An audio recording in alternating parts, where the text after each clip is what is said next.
What's going on, you guys? Slumpy here with First or Last Gaming, and who are you here with? Torres. All right, what did you do this weekend? I got top 32 at YCS Sacramento.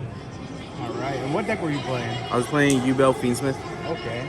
And I heard this is your first top, is that correct? Yeah, first top across all tournaments. No regionals. No OTS championships. No, locals for sure. Okay, locals I've definitely gotten first. No OTS championships, nothing. All right, well, Not even at my house. well, huge congrats to you. What made you decide to bring Yubel for this event? Honestly, I was like hella iffy about it. Like the other deck that I was planning on bringing was Sprite. Just because I like that deck and I was like, I know all the play lines of it. This I had like no testing whatsoever, and I just ended up sticking with this. So. All right. So before we get into the deck profile, you want any shout outs? Shout out my wife because she's always supporting me. Shout out all my friends from SAC to everywhere else. Definitely all rooting for me to get to this point. So shout out them.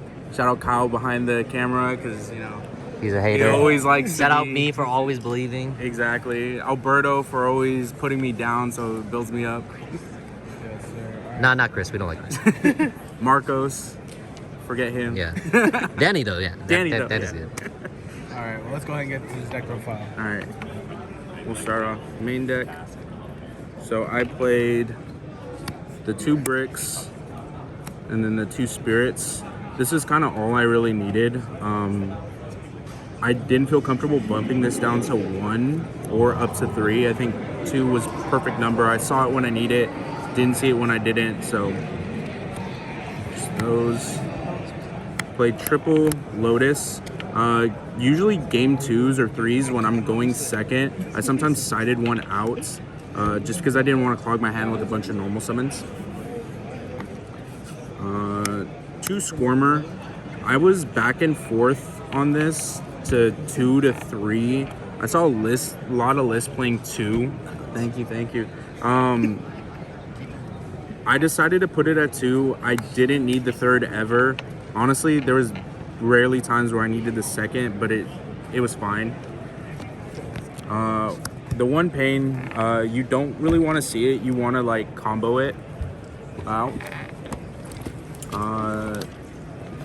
4 Throne, and this was amazing. I mean, opening Throne and then still having like full engine already in your hand, it just sets up that Phantom to protect your hold plays.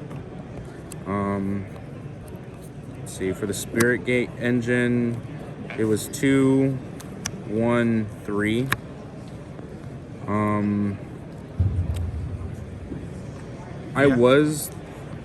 I had this at 1 before just because I didn't want to clog on the normal summons again, but I bumped it up to 2 because this card's really good. There's times where if they stop mostly everything and you have this to kind of follow up, it at least puts a body on board, sometimes even a Yubel, and gets your plays going again. So this was really good. Being able to end on like 2 Yubel monsters to make Varudras was like the biggest clutch for this. Most of the time that was like the nail in the coffin against my opponents. 1 for 1. I was back and forth on this, but because of my high like hand trap count, this was like needed. Like if I had something going first that was like I don't really need this in my hand for his turn, then I would just pitch it and go. There was a lot of times just pitching like even like Squirmer off of it to get it out of my hand. They ash this and I just go Squirmer effect, summon a spirit for my hand. I won a game that way. And then Fiendsmith engine, triple, 1, and then I played triple tracked. 3 tracked? Brother, I get you're playing 50, but why 3 tracked? So I had also played this deck at Nationals, and there I was playing a 60 card version. So to sign up for this event, I just took the 60 card version and was just Xing out on certain things I wasn't playing in the main deck anymore. And I hella forgot this, and so I had to put 3 in once I submitted my deck list. I was like, well, there was a lot of times where it was good, like just opening this and tracked at the same time, pitching this, and they Ash the Engraver, I'm like, oh, so free. Activate Tract and go full combo was crazy. A lot of my opponents like looked at me weird for that. There was one opponent who, unfortunately, he did stop me like multiple times, but he saw like Engraver Tract but no other engine, so he assumed I was on muskets, which was pretty funny. And then once I started playing Yubel cards, he was like, well, I definitely sided wrong, so that was pretty good. Last little bit, the 2 Unchained cards. Honestly, there was a lot of times where I would even just hold this in my hand and not even have to play it on my opponent's turn and just set up Rage already on field and not link it off. There was multiple times where just being able to have this in hand, they try to target something, and I just, against my Runic player, the Runic player, I did that. He targeted one of my face downs, so I was just dodging all the banishing effects. So I kept my cards in deck, which was good. And then onto like the hand trap portion, I mained 5 Bestials. To me, these were like interruptions going second and then extenders going first. A lot of times I would just play awkward lines to make my opponent like bait out stuff and then be able to get a body on field and then be able to do the Fiendsmith combo, which usually ends into my Yubel combo. So that was nice. A lot of snipes on Fiendsmith, just getting it out of the grave was good. It kind of stopped a couple of my opponents. And then Druis, just to send whatever body they put up was good. I mean, I think there was a point where it was like nib Druis and then send the token, so he had like nothing on field. I played triple nib, triple Veiler, or triple Ash, triple Veiler, triple Imperm, and then 2 Talents and 1 Called By for kind of like the Ghost Second stuff as well. I think if you're not playing at least these 9 in a deck, your deck is not good. I know that there's like the board breaking approaches and stuff. You know, it might work for other decks. For Yubel, you're able to combo on such little stuff that this just being able to stop small interactions is good. There was multiple times against Snake Eye players where I drew this, or this, and I just held it and then killed them. Tactics. This is the main reason why I actually cut Appaloosa out of my deck, because it just becomes a liability once they tactics take it and then just they free play and free combo. And I was like, I'm not dying to that. I definitely killed like 3 or 4 opponents doing that, taking an Appaloosa and just free comboing. So that was it for the main deck at 50. I don't think I would change anything on the list. I think everything played out well. I never really had... There was one game I had a brick hand. That was my first loss in Swiss. That was against Centurion. I mean, he just turn skipped me and killed me. So it is what it is. So onto the extra deck. I played 2 Phantoms. Third one never came up. I never had room for it. So I think 2 is fine. If they hit this down to 1, I think the deck is still extremely playable. I know a lot of people were talking about that. So that was pretty much it for that. I played for the Fiendsmith extra was 1 Wreck, 1 Moon, 1 Sequence, and then I played 4 Fusions. Being able to pivot on lines to go into Desiree to kind of play around things, or just getting a Lacrima and then getting more bodies, because most of the time it was add Engraver back to hand, pitch Engraver, Tract Intillery, and just get more bodies on field, which was always nice. There was definitely lines too where I was able to go Lacrima and still go Desiree too, which was nice.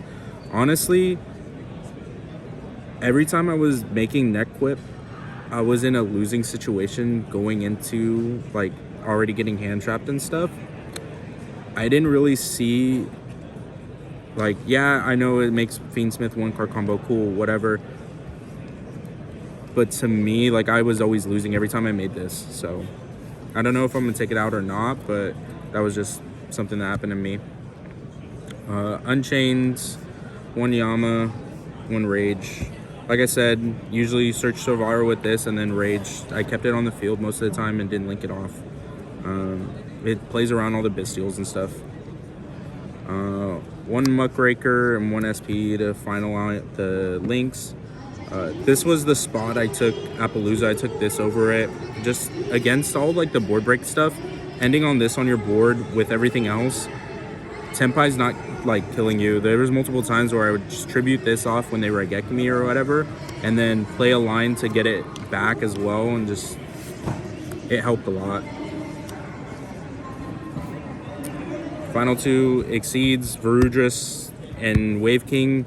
Multiple times I just ended on these things on field, and after like a hand trap back and forth, this just put in work. My opponent would play 1 engine card, I would negate it. They would try to follow up with something, I'd negate that, and definitely how I got most of my wins there. Why'd you cut Beatrice? I never played Beatrice, actually. There was a couple times where I thought of it and to do like the blue tiers combo and stuff.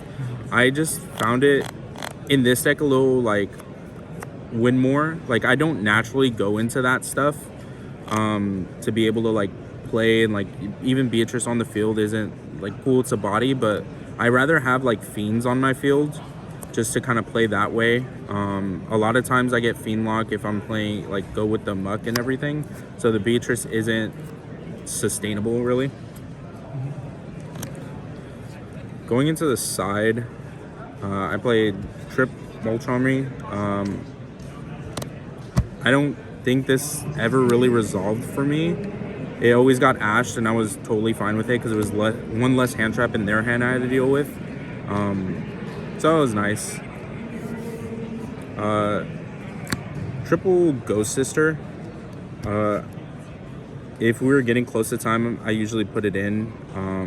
It just, for me, it kind of was like stopping my opponent from really pushing too heavily.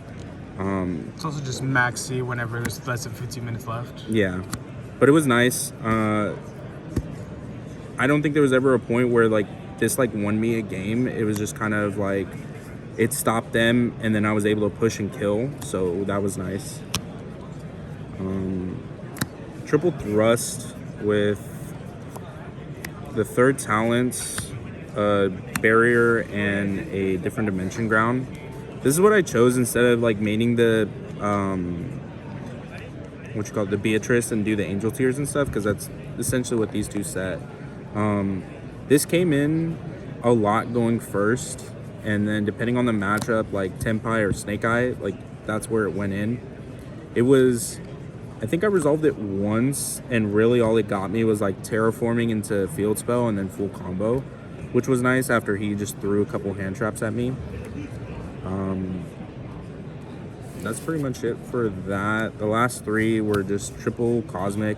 This was honestly always coming in, going 1st or 2nd against Snake Eye, Tenpai, and Yubel. Like it's a strong card. Like I would, if I had room in my like main deck, like maybe if I took out the tracks or tax, maybe it's like 2 Cosmic to go in. But other than that, like in the side and then siding in game 2 and 3s, it was perfect. Alright, well, thank you for the deck profile. Do you have any last minute shout outs or anything else? No, just same shout outs for everyone here in Sacramento. You know, I'm glad to finally get a top, honestly. I mean, I've been trying to push for it for so long, so I'm happy for everyone that supported me on this journey. Perfect. Well, thank you so much. Yeah. And this love, peace, love it out. Thank you guys.